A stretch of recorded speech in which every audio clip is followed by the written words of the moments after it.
माँ जगत जननी दुर्गा भवानी माता पार्वती का कभी आप दर्शन करना, पार्वती जी का कभी दर्शन करना।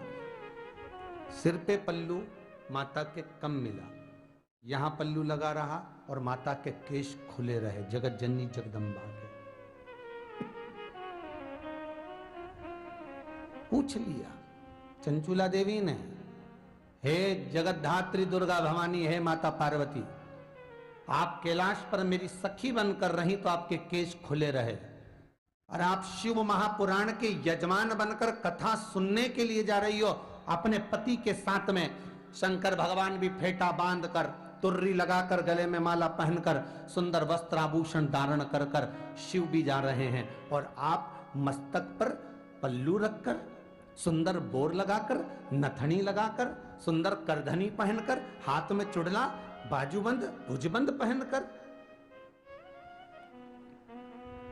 इतने आभूषण, इतने रत्न पहनकर, मस्तक को ढककर, सिर पर पल्लू लेकर आप कहां जा रही हो? अगर कथा सुनने के लिए जा रही हो और शिव महापुराण सुनने के लिए जा रही हो और शिव महापुराण के यजमान बनने जा रही हो, तो आप ही की तो कथा है और आप ही को सुनना है और आप ही यजमान हैं, तो आपको सिर पर पल्लू रखने की जरूरत क्या है? चंचुला देवी कर रही है माता पार्वती से। सुनिए जरा प्रसंग कितना सुंदर है। क्या जरूरत पड़ गई आपको पल्लू लेने की? आपको क्या जरूरत पड़ गई? वस्त्र सिर पर रखने की, मस्तक धारण करने की क्या जरूरत पड़ गई?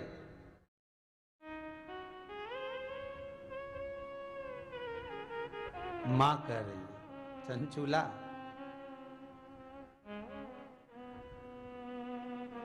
कथा सुनने के लिए मैं तुमरुका जी के पास जा रही हूं, क्योंकि जजमान कथा सुनने के लिए किसी के द्वार पर जाता हूं। मैं तुमरुका जी के पास कथा सुनने के लिए जा रही हूं, तो क्या हुआ?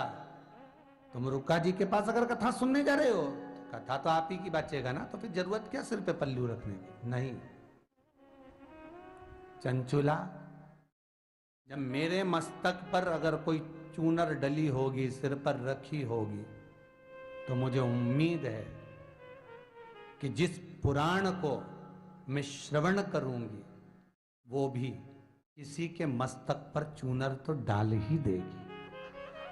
जिस पुराण को मैं श्रवण करूं, जिस भजन को मैं धारण करूं, जिस कथा को मैं स्मरण करूं, हमारे मारवाड़ी संप्रदाय के अंतर्गत, मारवाड़ी के अंतर्गत वर्णन आता है महाराज, हमारे मारवाड़ का एक भाव कहा जाता है कि अगर कोई साधारण तीज की भी पूजन करो, एक साधारण सा पूजन पाठ कुछ करो, तो मस्तक पर पल्लू होना जरूरी है। क्यों? क्योंकि जिस देवी देवता की हम आराधना कर रहे हैं वो हमारे कुल को भी ऐसे ही ढक कर रखे, हमारे परिवार को भी ऐसी साध कर रखे।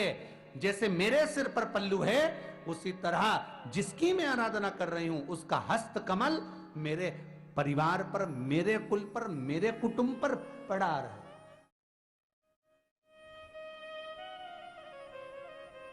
चलो जाने तो अग्नि पुराण का एक चरित्र सुनते हैं, बड़ा सुंदर है महाराज। अग्नि पुराण में सूर्य देवता अपनी धर्मपत्नी संध्या से कह रहे हैं, संध्या सुन, जिस नारी के मस्तक पर केश रहते हैं, जिस नारी के मस्तक पर केश रहते हैं, और जितने नारी के मस्तक पर केश रहते हैं, उतने ही पीढ़ी दर पीढ़ी नारी के मस्तक पर, जिस नारी के, सौभाग्यवती नारी के मस्तक पर केश रहते हैं, पीढ़ी दर पीढ़ी और आने वाला उसके पुत्र पौत्र आदि आदि का पूरा भाव उसके मस्तक के केश में रहता है।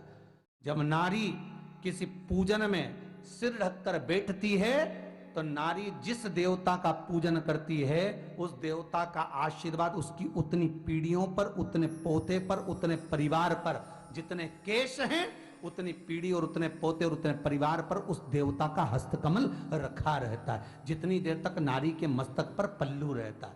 उसका व्याख्यान अग्नि पुराण ने करा। कई माताएं कहती क्या होता पल्लू रखने से? चलता भी था पहले हमारे यहाँ महाराज, इतना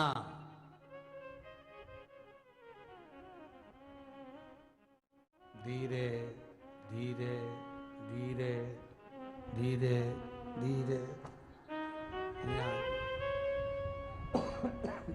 यहाँ